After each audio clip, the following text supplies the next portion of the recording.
আতঙ্ক এক্সপ্রেসের সকল যাত্রীদের জানাই স্বাগতম। আমাদের এই ট্রেন যাবে ভূতের দেশে। নমস্কার শ্রোতা বন্ধুরা, আমি শ্রীকান্ত। শুনছেন আমাদের চ্যানেলের 32 নম্বর এপিসোড।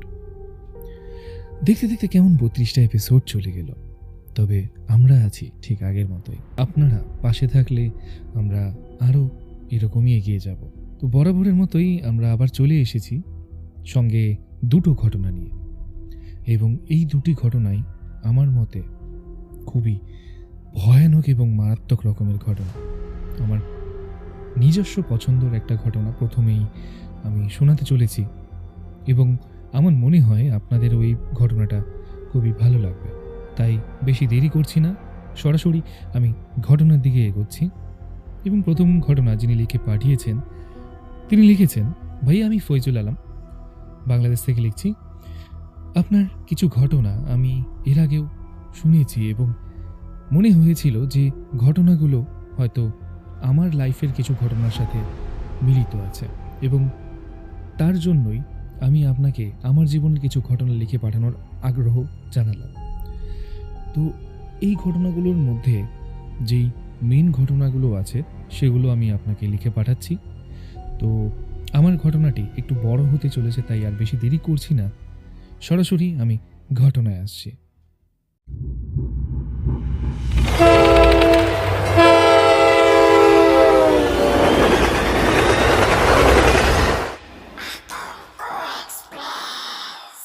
ভূতপ্রেতের ভয় কোনোদিন ছিল না এরকম মানুষ খুঁজে পাওয়া ভার। পূর্ণিমা অথবা অমাবস্যার রাতে হাট বাজার থেকে ফিরতে গিয়ে ভূত দেখে মরে গেছে, এরকম ঘটনা আমরা সবাই কম বেশি শুনেছি। ছোটবেলায় আমার ভূতপ্রেত বিষয়ে ব্যাপক আগ্রহ ছিল। আমি ছোটবেলায় সবচেয়ে বেশি ভূতের গল্প শুনেছি আমার বাবা, মা আর দাদির মুখে।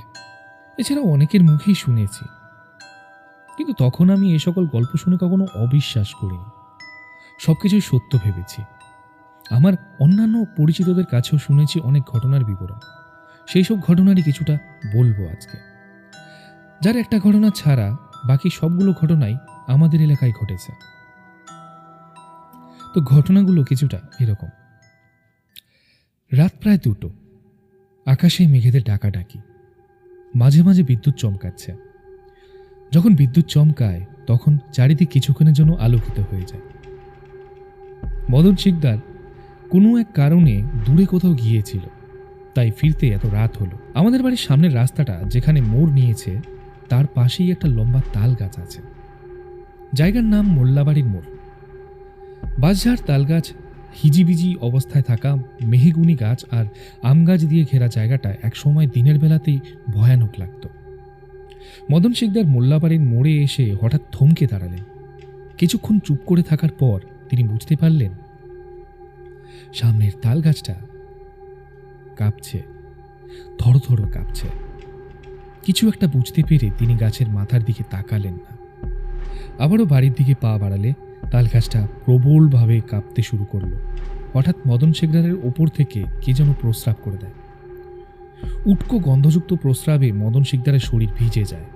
মদন শিকদার আর কাল বিলম্ব না করে এক দৌড়ে বাড়ি এসে পড়ে। বাড়িতে আসার পর লক্ষ্য করে তার শরীর পুরোটাই শুকনো, একটুও ভেজা নেই। এই ধরনের ঘটনা সেই মোল্লাবাড়ির মোড়ে মাঝে মাঝেই ঘটত। মোল্লাবাড়ির সেই মোড় থেকে একটু আগে রাস্তার বাম পাশে একটা বড় আম গাছ ছিল। ইয়া বড় বড় আম ধরত সেই গাছে। আষাঢ় মাসে ঝড়ে যখন আম কুড়োতে যেতাম সেই আমতলায়, তখন মাঝে মাঝে বড় বড় আম মাথায় পড়ে অনেকেই অজ্ঞান হয়ে যেত। একদিন স্কুল ছুটি দিয়েছে আমার, তখন আমি ক্লাস 2তে পড়ি। হাতে একটা কঞ্চি নিয়ে খেলতে খেলতে বাড়িতে ফিরছি। এমন সময় পরিচিত কোনো তরুণীর চিৎকার শুনে ছুটে গেলাম সেই আম গাছটির দিকে। গিয়ে দেখি আমার পাশের বাড়ির এক বড় আপু চোখ বড় বড় করে এদিক সেদিক তাকাচ্ছে। যেহেতু তিনি চিৎকার করার পর আমি প্রথম ওখানে গিয়েছি, তাই তিনি আমাকে লক্ষ্য করে হাতের ইশারায় গাছের ডালের দিকে তাকাতে বললেন। আমি গাছের দিকে তাকালাম এবং তাকিয়ে যা দেখলাম তা আমার মৃত্যুর আগ পর্যন্ত মনে থাকবে। দেখলাম গাছে একটা মেয়ে ফাঁসি দিয়ে ঝুলছে, মাথাটা একটু বেঁকে আছে, মুখ দিয়ে লালা ঝরছে। এতক্ষণে আরো মানুষ এসে গেছে। আমি ততক্ষণে প্রায় অজ্ঞান হয়ে যাওয়ার মতো অবস্থা। আসলে ওই বয়সে আমার জন্য ওই রকম ঘটনা দেখা খুবই ভয়ঙ্কর একটা এক্সপিরিয়েন্স ছিল। ওই দিন সারাদিন লাশটা ঝুলেছিল গাছে, কেউ নামায়নি। দূর দূরান্ত থেকে মানুষ ঝুলে থাকা লাশ দেখার জন্য এসেছিল সেদিন। আমি প্রচণ্ড ভয় পেয়েছিলাম। আসল ঘটনা হচ্ছে, সেই মেয়ের মৃত্যুর পর শুরু হয় মানুষের নানা রকম ভয় ভীতির। এলাকার অনেকে দেখতে থাকে অনেক রাতে সেই মরে যাওয়া মেয়েটি সেই গাছের আশেপাশে ঘোরাঘুরি করছে। রাস্তা দিয়ে কেউ হেঁটে গেলে হাতের ইশারায় তাদের হাতছানি দিয়ে কাছে ডাকে। তার কয়েকদিন পর এলাকার মুরব্বীদের উদ্যোগে গাছটা কেটে ফেলা হয়। আমার এক বন্ধু রাজীব আমাদের এলাকারই ছেলে। ও আর ওর এক সমবয়সী মামা সবুজ একদিন রাতে যাচ্ছিল ওর খালার বাড়ি। ওর খালার বাড়ি যেতে হলে সেই মোল্লার বাড়ির মোড় দিয়ে যেতে হয়। সবুজের হাতে টর্চ লাইট। মামা ভাগ্নে গল্প করতে করতে আসছে। এমন সময় ওরা দেখল সামনে থেকে ওদের দিকে কিছু একটা ধীর গতিতে পায়ে হেঁটে আসছে। মুখ দিয়ে হালকা গোঙানির শব্দও বেরোচ্ছে। ওরা ভাবলো হয়তো পাগল টাগল কিছু একটা হবে। ওরাও সামনের দিকে এগিয়ে চলল। সেই জিনিসটা যখন ওদের পাশ দিয়ে গেল তখন মনে হলো কাঁচা মাছের গন্ধে চারিদিক যেন ছেয়ে গেছে। সবুজ একটু সাহস করে যখন পাশ ফিরে তাকালো তখন দেখা গেল একটা জ্যান্ত মাছ চিবুচ্ছে। 2 ইঞ্চি সমান দাঁত, আর মাছটাকে ছাড়া আর কিছুই দেখতে পেল না তারা। ওরা ভয় পেয়ে গেল আর কাল বিলম্ব না করে সোজা হাঁটা দিল। আরেকটা ঘটনা হচ্ছে, রাজীবের বাবা তখন বয়সের যুবক। বন্ধুরা মিলে একদিন প্ল্যান করলো ছাগল চুরি করা হবে। প্ল্যান মোতাবেক একটা ছাগল চুরি করা হলো। আমাদের এলাকার পাশেই বিশাল বড় একটা বিল আছে, নাম কোঠাবাড়ি। কোঠাবাড়ির প্রায় মাঝখানে একটা ভিটা আছে। 100 বছর ধরে কেউ থাকে না সেই ভিটায়, তবে লোকমুখে শুনেছি অনেক আগে নাকি এখানে একটা বুড়ি থাকতো, তাই সেই ভিটার নাম হয়েছে বুড়ির ভিটা। বুড়ির ভিটা পুরোটাই জঙ্গল আর বড় বড় গাছগাছালি দিয়ে ভরা। দিনের বেলায়ও কেউ যায় না সেখানে। রাজীবের বাবা আর তার বন্ধুরা সিদ্ধান্ত নিল যেহেতু ওখানে কেউ যায় না, তাই ওই জায়গাটাতেই ছাগল জবাই করে খাওয়ার জন্য উপযুক্ত হবে। অনেক রাতে তারা ছাগলটাকে নিয়ে হাজির হলো সেই বুড়ির ভিটায়। ছাগল জবাই করলে ছাগলের রক্ত যেন এদিক সেদিক ছড়িয়ে ছিটিয়ে না যায়, তাই একটা গর্ত করা হলো। ছাগলটার গলা সেই গর্তের উপর রেখে তারা ছাগলটাকে জবাই করা শুরু করলো এবং আশ্চর্য হয়ে লক্ষ্য করলো সেই গর্তের উপর একটা হাতের ছায়া এসে পড়েছে। রক্ত গর্তে না পড়ে সেই হাতের ছায়াটার উপর গিয়ে পড়ছে এবং রক্ত শুষে খাওয়ার মতো আওয়াজ করে কেউ রক্ত শুষে খাচ্ছে। এর পরের ঘটনা, এলাকারই 2 ভাই রাতের বেলা কোঠাবাড়ির বিল ধরে আসছিল। বুড়ির ভিটার কাছাকাছি এসে দেখে বুড়ির ভিটায় কারো জানাজা নামাজ পড়ানো হচ্ছে। তারাও জানাজা নামাজে শরিক হলো। নামাজের পর সেই বুড়ির ভিটাতেই লাশ দাফন করা হলো। তারাও লাশ দাফনে সহযোগিতা করল। তারপর বাড়িতে এসে ঘুমিয়ে পড়ল। সকালবেলা ঘুম থেকে উঠে সবার কাছে জানতে চাইল এলাকার কে মরেছে। সবাই বলল, কই, কেউ তো মরেনি। তারা দুশ্চিন্তায় পড়ে গেল। তাহলে গত রাতে তারা কার জানাজায় পড়ল, কাকে দাফন করল? ছুটে গেলেন বুড়ির ভিটায় লোকজন নিয়ে। গিয়ে দেখা গেল কোনো কবর নেই সেখানে। এরপর একদিন সেই মোল্লাবাড়ির মোড়ে একদিন রাতে এক লোক আসছিল। সেই লোক আমাদের এলাকায় নতুন এসেছে, বাজার চেনে না। এত রাতে বাজার খোলা থাকে কিনা তাও জানে না। মোল্লাবাড়ির মোড়ে এসে তিনি দেখলেন একজন মহিলা মাথায় লম্বা ঘোমটা টেনে হেঁটে হেঁটে যাচ্ছে। তিনি বাজার কোন দিকে তা জিজ্ঞাসা করার জন্য মহিলাকে ডাকলেন, আমা, বাজারটা কোন দিকে? মহিলার কোনো সাড়া শব্দ নেই। আবারও ডাকলেন, কোনো সাড়া শব্দ নেই। তৃতীয়বার ডাকার পর মহিলা দাঁড়ালেন। ঘোমটা খুলে হঠাৎ যখন লোকটার দিকে তাকালেন তখন লোকটা অজ্ঞান হয়ে গেলেন। এইরকম বিভৎস চেহারার কাউকে তিনি জীবনও দেখেননি। মহিলার মুখের মাংস এবড়ো থেবড়ো, চোখ দুটো বের হয়ে যাওয়া। এই রকম ঘটনা আমাদের এলাকায় অনেক ঘটে মাঝে মাঝে। হয়তো অনেকের জীবনে এসব ঘটনা ঘটে, কিন্তু ভয়ে তারা কিছু প্রমাণ প্রকাশ করতে পারেন না। হয়তো এর চাইতে অনেক ভয়ঙ্কর ঘটনা ঘটে গেছে আমাদের অনেকের জীবনে, আমাদের অজান্তেই। তারা সেই সব অভিজ্ঞতা নিয়ে বেঁচে আছে আমাদের মাঝে। আমি ভূত প্রেত অবিশ্বাসী, তবুও আমি একা একা রাতের বেলা তেমন একটা বের হই না। এখনো মনে হয় সেই কেটে ফেলা আম গাছটার নিচে দাঁড়িয়ে কেউ আমাকে হাতছানি দিয়ে ডাকছে। এখনো মনে হয় কোনো এক মহিলা লম্বা ঘোমটা টেনে মোল্লাবাড়ির মোড়ে দাঁড়িয়ে আছে।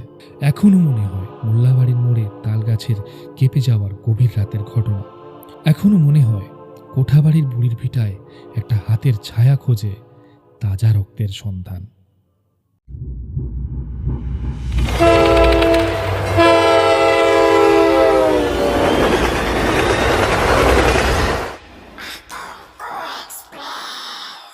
ভাইয়া, ঘটনাগুলো কেমন লাগলো অবশ্যই জানাবেন, এবং যদি ভালো লাগে তাহলে গুছিয়ে শ্রোতাদের শোনাবেন।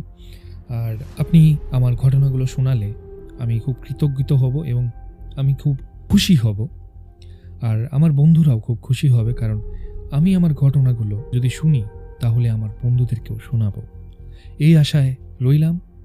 আশা করছি পরবর্তীতেও এমন ঘটনা আমি পাঠাবো। ভালো লাগলো বন্ধু, তুমি আমাদের ঘটনা পাঠিয়েছো এবং প্রথমবারের মতো তুমি ঘটনা পাঠালে। আর তুমি আমাদের রীতিমতো শ্রোতা, তো ধন্যবাদ তোমাকে।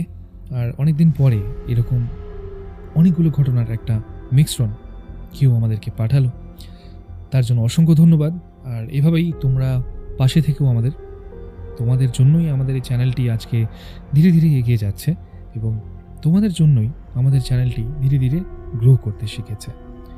যাই হোক, আপনারা যারা শুনছেন, আপনাদের জীবনেও যদি কোনো রকম ঘটনা ঘটে থাকে অলৌকিক বা ভৌতিক, তাহলে আপনারা লিখে পাঠাবেন আমাদের অফিসিয়াল মেল আইডি atankoexpress@gmail.com অথবা আমাদের অফিসিয়াল হোয়াটসঅ্যাপ নাম্বারে। তো এর সাথেই আমরা এগিয়ে যাচ্ছি আমাদের দ্বিতীয় ঘটনাটির দিকে।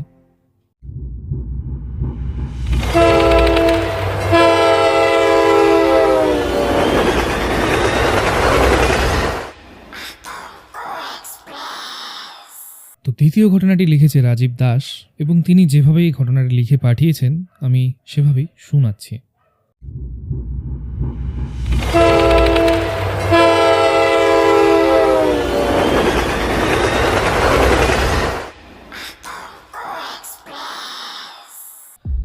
এই ঘটনাটি আমি আমার কলিগের কাছ থেকে শুনেছিলাম।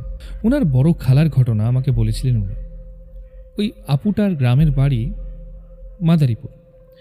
উনার বড় খালা মাদারীপুরে থাকতেন। খালাদের বাড়িতে ওই খালা, খালু এবং খালার একজন ননদ থাকতেন। আর খালার সব ছেলেমেয়েরা বিয়ে করে বা চাকরির সুবাদে বিভিন্ন জায়গায় থাকত। একদিন খালা এশার নামাজ পড়ার জন্য কলপাড়ে যান অজু করতে। উনি যখন টিউবওয়েলে চাপ দিতে গেলেন, তখন তার মনে হলো পেছন থেকে কেউ যেন ওনার ডান পায়ে স্পর্শ করছে। ছোট বাচ্চারা যখন কাউকে পেছন থেকে ধরে, ঠিক সেভাবে তিনি ভাবলেন আশেপাশের বাড়ির কোনো বাচ্চা এসেছে হয়তো। ওনার বাড়ির আশেপাশে অনেকগুলো বাড়িতে ছোট ছোট বাচ্চা আছে, সবাই তাকে দাদি বলে ডাকত। খালা ভাবলেন ওদেরই কেউ হয়তো। উনি এই যা বলে যেতে বললেন, তখন ছেড়ে দিল। আবার কল চাপবেন, এবার ওনার বাম পা ধরল। উনি এবার এই যা বলে পেছনে ঘুরে দেখলেন কেউ নেই। উনি মনে করলেন হয়তো পালিয়েছে বাচ্চাটা। সাধারণত ওনারা এশার নামাজ পড়ে খাওয়া দাওয়া করে 9টার মধ্যে শুয়ে পড়তেন। পরের দিন রাতে ঘুম ভাঙলে খালা উঠেন টয়লেটে যাওয়ার জন্য। এরপর নাকি তার কিছু মনে নেই। তার ঘুম ভাঙে কল পারে। তখনও রাত ছিল। উনি মনে করেন বেশি রাত হয়নি, হয়তো টয়লেট থেকে বের হয়ে ঝিমুনি এসেছে, আর তিনি কোনো রকম ভয়ও পাননি। তারপর তিনি ঘরে আসলেন। বাড়িতে দেখলেন 4টার বেশি বাজে। তখন তার খানিকটা ভয় লাগলো যে এতক্ষণ উনি কলের পাড়ে কি করছিলেন। তখন উনি গত দিনের ঘটনার সাথে এই ঘটনাটা মেলালেন। পরের দিন ওনার ননদের সাথে বিষয়টা শেয়ার করলেন, সব কিছুই বললেন। ওনার ননদ ওনাকে এইসব ভাবতে মানা করলেন, বললেন এসব মনের ভুল।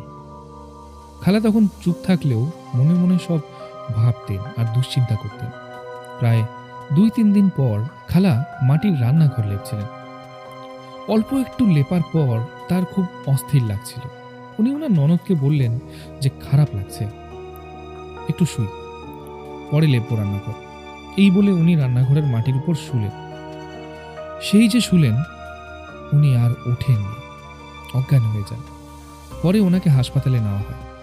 7 দিন হাসপাতালে থাকার পর উনি মারা যান। ডাক্তার বলেন যে উনি স্ট্রোক করেছেন। এরপর ওনাকে বাড়িতে আনা হয়।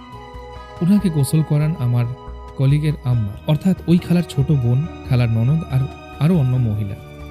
ওনারা নাকি গোসল দেওয়ার সময় খালার পায়ে, পিঠে আর হাতে কিছু দাগ দেখেন। খালার যেই জায়গা দেখিয়েছিল বাচ্চারা ধরেছিল সেই জায়গায় দাগ হয়ে আছে। জায়গাটা ছিল হাঁটু ও গোড়ালির মাঝ বরাবর। এই ঘটনার বর্ণনা কি হতে পারে? খালা সব ভুল ভেবেছেন। ভয় মানুষকে অনেক কিছু ভাবায়, অনেক কিছু দেখায়, কিন্তু দাগগুলো, আমি ঘটনাটা শুনে খুব ভয় পেয়েছি, কারণ ওই জায়গায় আমি হলে তা কি হতো সেটা ভেবে।